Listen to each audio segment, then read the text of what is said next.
ครับคิ้วเนี่ยพ่อกันแนะนำมาพ่อก็เอาปลาอะไรมาฝากสีแหลมๆละใหญ่พ่อมึงผิดหวังเนี่ยเราหาปูหาป่ามาฝากคนมัดไข่จนแหลมแท้มึงยึงแท้งจริงนี่หาเจียนนี่นกเลยกูสมมึงนี่ตายแท้น้องละแหลมมากนี่ขยันได้เนี่ยอายุ78 ปียังไม่เคยมีแหงครับ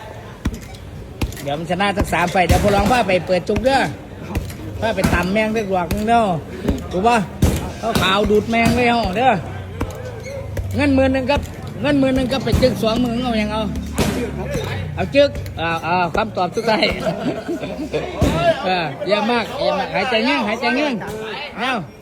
สูง100ได้ก็180ไปดิ183 84นะครับเงิน10,000บอกแต่ว่าจึก2 ดอก2 มื้อเอาโอเค3 มื้อสิจัดการให้ต้องชนะ3 ไฟรวดเด้อเดี๋ยวพอลองผ้าไปเมียนเรียบพร้อมเด้อครับก็ท่านโอ้ยเนาะ